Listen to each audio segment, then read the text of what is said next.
Part 4.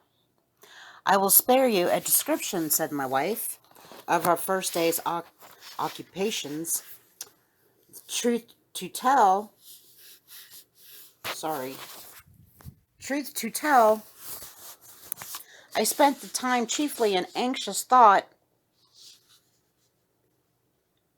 and sorry, I just got lost.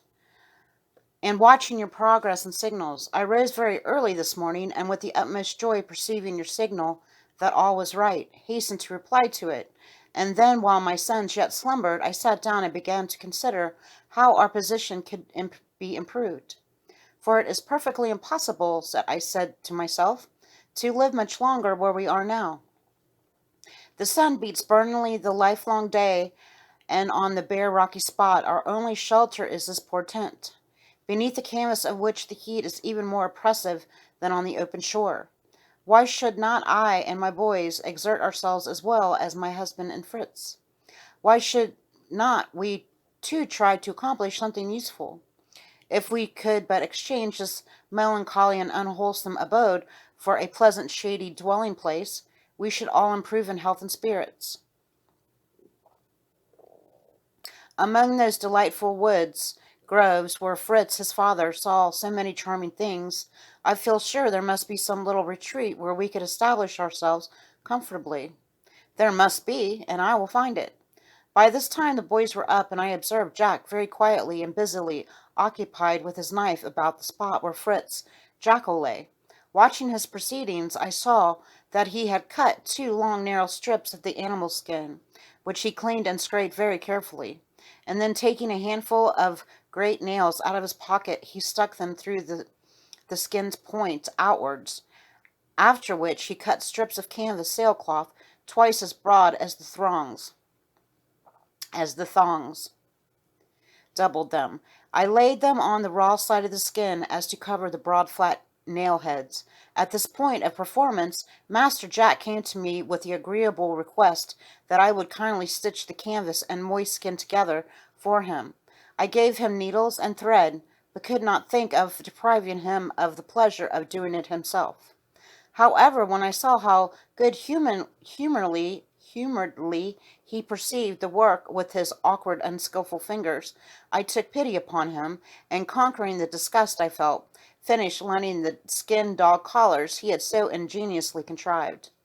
After this, I was called upon to compete in some way a fine belt of skin he had made for himself. I advised him to think of some reason by which the skin might be kept from shrinking. Ernest, all while rather treating Jack's manufactured with ridicule, proposed a sensible enough plan, which Jack forthwith put in execution. He nailed the skin, stretched flat on a board, and put it in the sun to dry. My scheme of a journey was agreed to joyously, but my young companions' preparations were instantly set afoot. Weapons and provisions provided, the two elder boys carrying guns, while they gave me charge of the water flask and a small hatchet. Leaving everything in as good order as we could at the tent, we proceeded toward the stream, accompanied by the dogs. Turk, who had accompanied you on your first expedition, seemed immediately to understand that we wished to pursue the same route, and proudly led the way. As I looked at my two young sons, each with his gun, and considered how much the safety of the party depended on these little fellows, I felt grateful to you, dear husband, for having acquainted them in childhood with the use of firearms. Filling our water jar, we crossed the stream and went on to the height from whence, as you described, a lovely prospect is obtained, at a sight of which a pleasurable sensation of buoyant hope, to which I had long been a stranger, awoke within my breast. A pretty little wood in the distance attracted my notice, particularly the thither we directed our course. But soon finding it impossible to force our way through the tall, strong grass which grew in dense luxuriance higher than the children's heads, we turned towards the open beach on our left, and followed it until we reached a point much nearer the little wood, when quitting the strand, we made towards it. We had not entirely escaped the tall grass, However, and with utmost fatigue and difficulty, we are struggling through the reeds, when suddenly a great rushing noise terrified us all dreadfully. A large and powerful bird sprang up on the wing.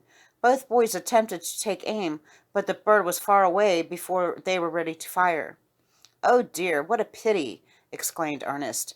"Now, if I had only had my light gun, and if the bird had not flown quite so fast, I should have brought him down directly." "Oh yes," said I, "no doubt. You would have you would be a capital sportsman if only your game would always give you time to make ready for comfortably." Ugh. "But I had no notion that anything was going to fly up just at our feet like that," cried he. "A good shot," I replied.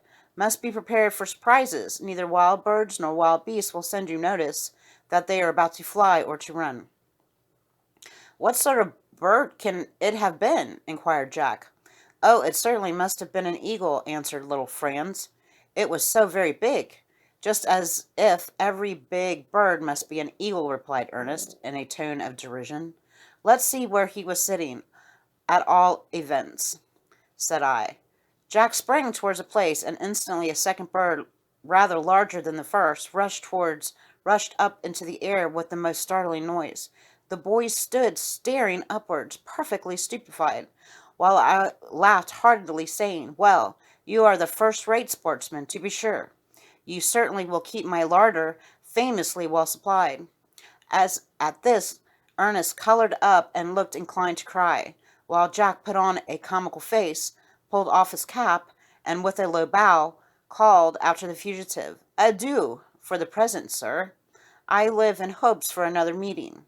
On searching the ground carefully, we discovered a rude sort of nest, made untidily of dry grass. It was empty, although we perceived broken eggshells at no great distance, and concluded the young brood had escaped among the grass, which, in fact, we could see was waving at a little distance. As the little birds ran through it, "Now look here, Franz," said Ernest. Presently, just consider. Sorry. Oh, yeah.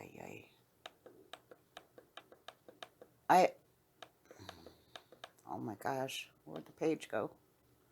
"Now look here, Franz," said Ernest presently. "Just consider how this bird could by any possibility have been an eagle. Eagles never build on the ground. Neither can their young leave the nest and run as soon as they are out of the egg. This is a peculiarity of a Gallienus tribe of birds alone, to which there must belong. The species, I think, is indicated by a white belly and dull red color of the wing converts which I observed in these specimens, and I believe them to be bustards, especially as I noticed in the largest a fine mustache-like feathers over the beak, peculiar to the great bustard." "My dear boy," I said, "your eyes were actively employed, I must confess. If your fingers were unready with the gun, and after all, it is just as well, perhaps, that we have not thrown the bustard's family into mourning." Thus chatting, we at length approached my pretty wood. Number of birds fluttered and sang among the high branches, but I did not encourage the boys in their wish to try to shoot any of the happy little creatures. We were lost in admiration of the trees of this grove, and I cannot describe to you how wonderful they are, nor can you form the least idea of their enormous size without seeing them for yourself. What we had been calling a wood proved to be a group of about a dozen trees only, and what was strange,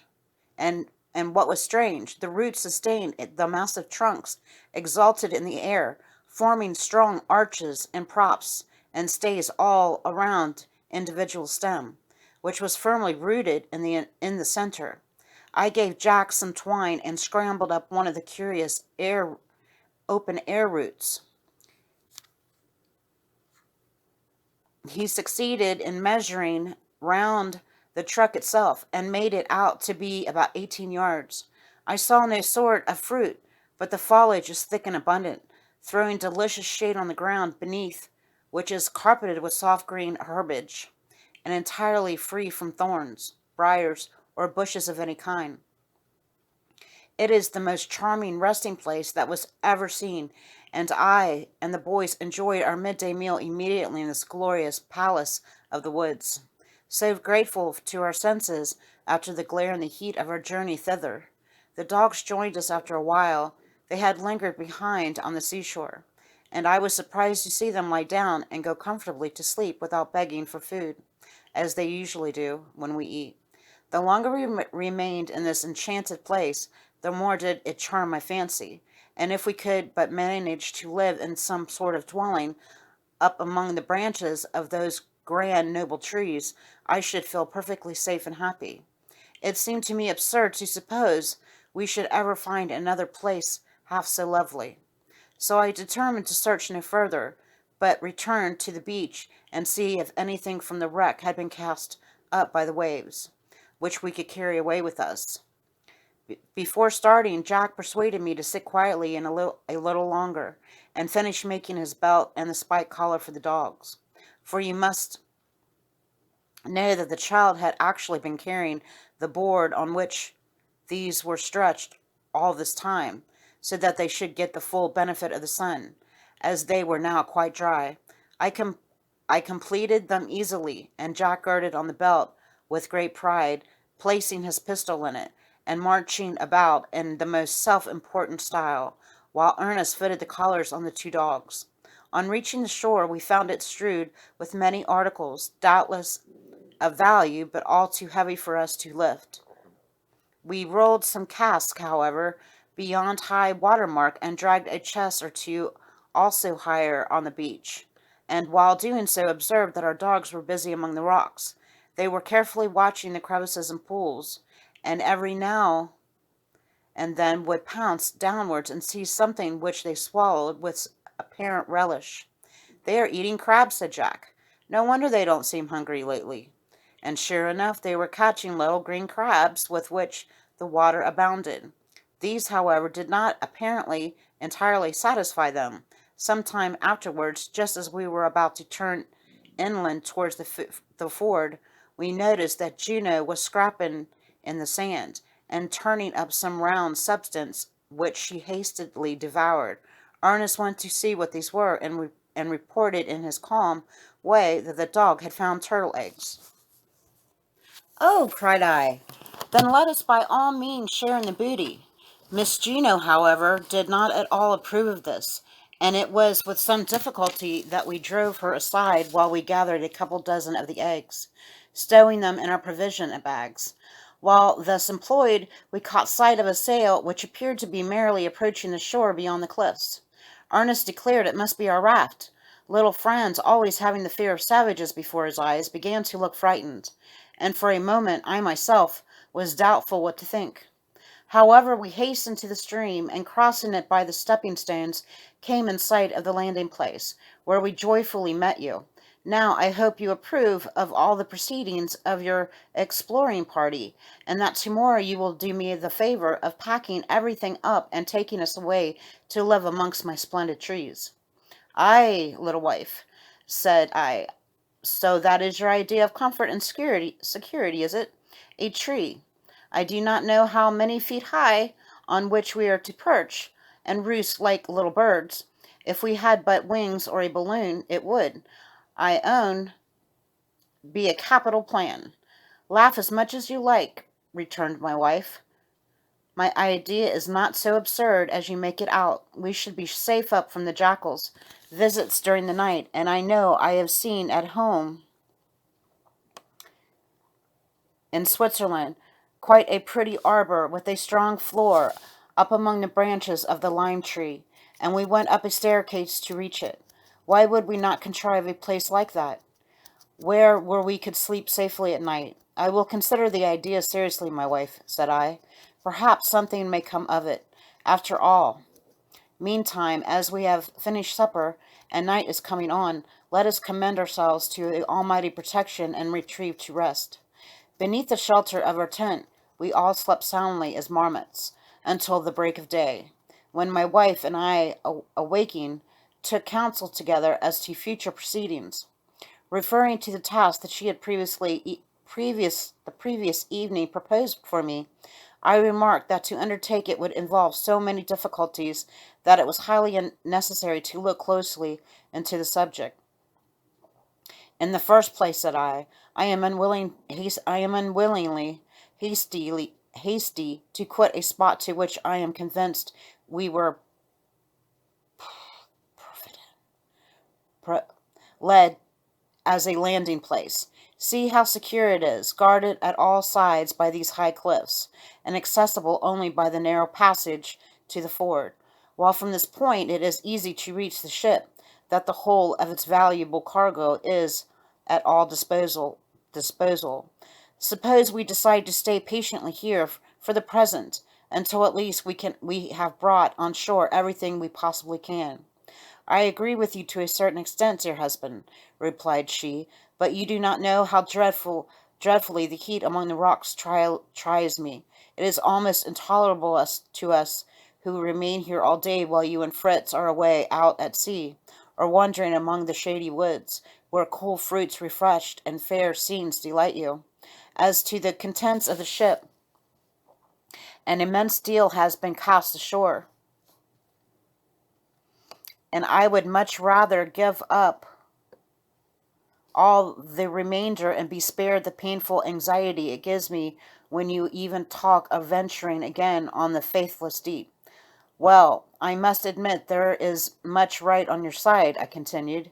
Suppose we were to remove to your chosen abode, and make this rocky fastness our magazine of place of retreat in case of danger. I could easily render it still more secure by blasting portions of the rock with gunpowder. But a bridge must be constructed in the first place, to enable us to this cross bag and baggage. Oh, I shall be parched to death before we can leave this place, if a bridge has to be made, cried my wife impatiently.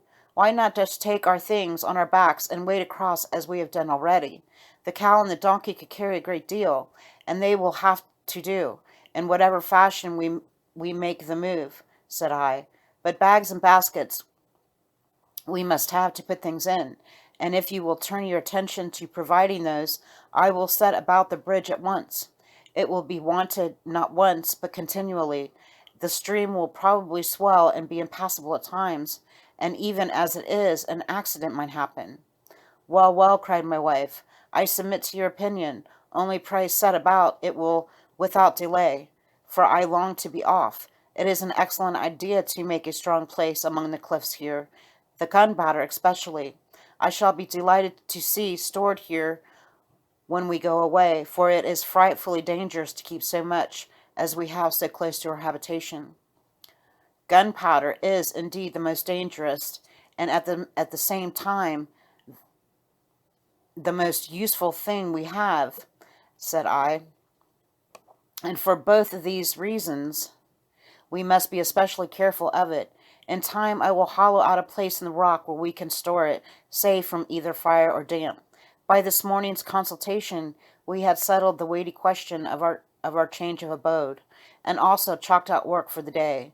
When the children heard of our proposed move, their joy was boundless. They began at once to talk of it as a journey to the promised land. I only regretted that time must be wasted, as they said in bridge building, before it could be undertaken. Everyone being impatient for breakfast, that work might be begun at once. The cow and the goats were milked, and have enjoyed a comfortable meal of biscuits boiled in milk. I prepared to start for the wreck, in order to obtain planks for the proposed bridge. Ernest, as well as Fritz, accompanied me, and we were soon within the influence of the current, and we were carried swiftly out to sea. Whoa. Fritz was steering, and we had no sooner passed beyond the islet of the entrance of the bay so as to come in sight of its seaward beach. Then we were astonished to see a countless multitude of seabirds, gulls, and others, which rose like a cloud into the air, disturbed by our approach, and deafened us by their wild and screaming cries. Fritz caught up his gun, and would have sent a shot among them had I permitted it. I was very curious to find out what could be the great attraction for all the swarm of feather and fowl, and availing himself of a fresh breeze from the sea, I set the sail and directed our course towards the island. The swelling sail and flying pennant charmed Ernest, while Fritz bent his keen eyes eagerly toward the sandy shore, where the flocks of birds were again settling. Presently he shouted, "Ah, now I see what they were after. They have got a huge monster of fish there, and a proper feast they are making. Let's have a nearer look. Look at it, father. We could not take our boat very close in, but we will manage to effect a landing at a short distance from the festive scene, and securing the raft by casting a rope around a large stone, we cautiously drew near the object of interest. It proved to be a monstrous fish, of whose flesh multitudes of birds were ravenously feeding, and it was extraordinary to watch the ferocity, the envy, and the gluttony, and all manner of evil passions exhibited among the guests at this banquet. There was nothing on this sandy beach when we passed yesterday.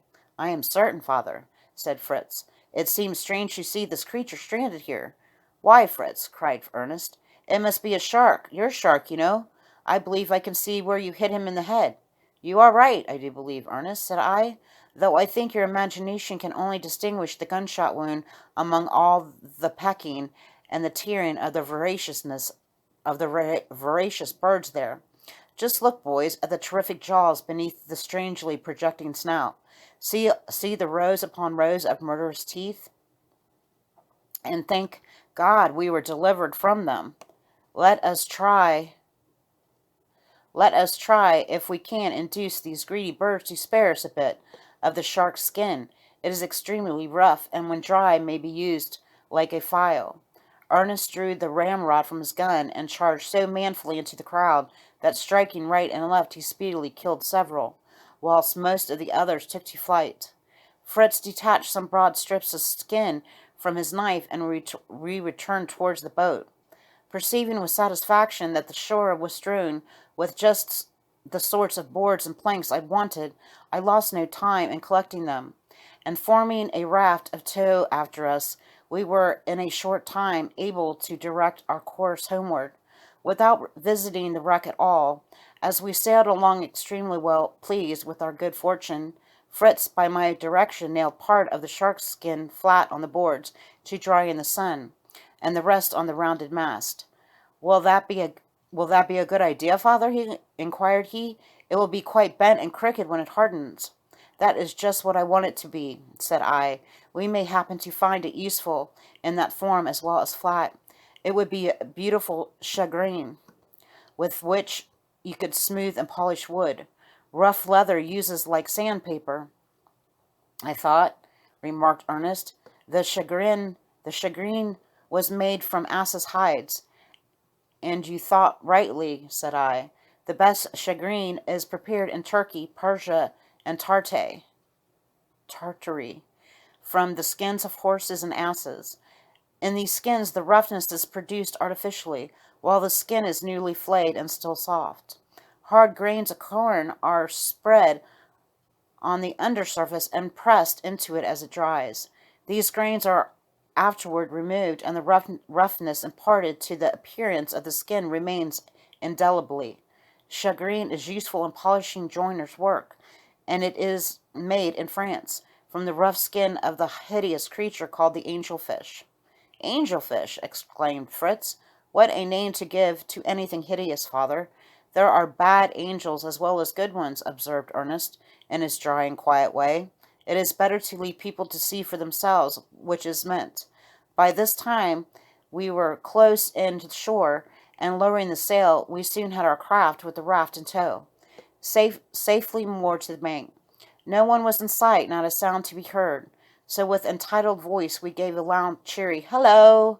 which after a while was answered in shrill tones, and my wife with her two boys came running from behind the high rocks between us and the stream, each carrying a small bundle and a handkerchief. While little friends held aloft a landing net, our return so soon was quite unexpected, and they anxiously inquired the reason, which we soon explained, and then the mysterious bundles were opened and saw a great number of fine crawfish displayed, whose efforts to escape by scuttling away in every direction, directly they were placed in a heap on the ground, caused immense fun and laughter as the boys pursued and brought them back. only to find others scrambling off in a dozen different ways. "Now, father, have we not done well today?" cried Jack. "Did you ever see such a splendid crawfish? Oh, there were thousands of them, and I am sure we have got 200 there at least. Just look at their claws. No doubt you were the discoverer of these fine crabs." "Eh, Jack?" said I. "No, fancy young Prince, being the lucky man," answered he. "He and I went towards the stream while mother was busy, just to look for some good place for the bridge. France was picking up pebbles and alabasters, some because they were so pretty, some to strike sharks with in the dark, and some he insisted were gold. "Jack, Jack," cried he presently, "come and see the crabs on Fritz's jackal. And now, we threw it away there. To be sure, it was swarming with these creatures." "Are you glad we have found them, father? Will they be good to eat?"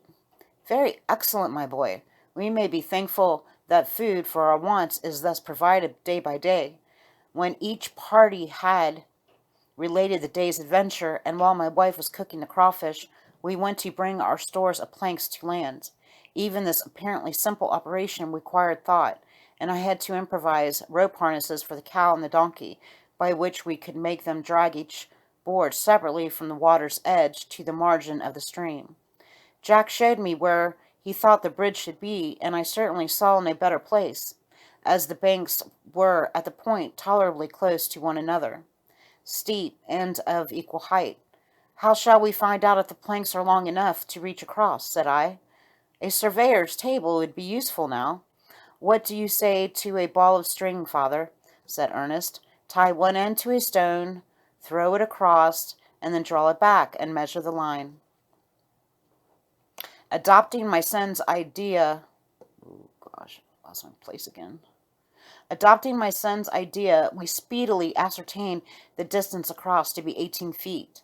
Then, allowing 3 more feet at each side, I had calculated 24 feet as the necessary length of the boards.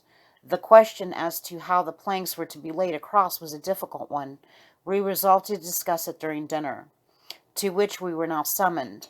My wife, as we sat resting, displayed to me her needlework, with hard labor, as she had made 2 large canvas bags for the ass to carry. Having no suitable needle, she had been obliged to bore the hole for each stitch with a nail, and gained great praise for her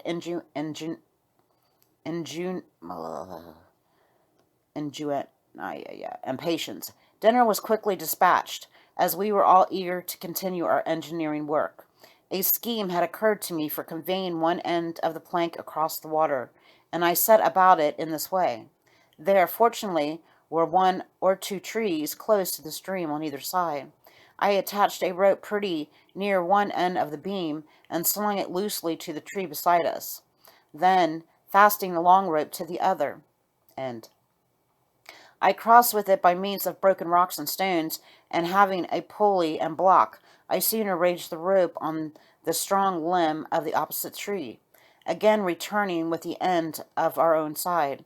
Now, putting my idea to proof, I brought the ass and the cow, and fastened this rope to the harness as I had previously contrived for them. I drove them steadily away from the bank, and to my great satisfaction and surprise and delight of the boys, the end of the plank which had been laid alongside the stream began gently to move, rose higher, turned, and soon, projected over the water, continued to advance, until, having described the segment of a circle, it reached the opposite bank. I stopped my team. The plank rested on the ground. The bridge was made. So, at least, thought Fritz and Jack, who in a moment were lightly running across the narrow way, shouting joyfully as they sprang to the other side. Our work was now comparatively easy. A second and third plank were laid beside the first, and when these were carefully secured at each end to the ground and to the trees, we very quickly laid shortboards side by side across the beams, the boys nailing them lightly down as I sawed them in lengths. And when this was done, our bridge was pronounced complete. Nothing could exceed the excitement of my children. They danced to and fro on the wonderful structure, singing and shouting and cutting their wildest capers. I must confess, I heartily sympathized with their triumph feelings. Now that the work was done, we began to feel how much we were fatigued, and gladly returned to our tent for refreshment and repose. Next morning, while we breakfasted, I made a little speech to my sons on the subject of the importance move we were about to make, wishing to impress them with a sense of the absolute necessity of great caution.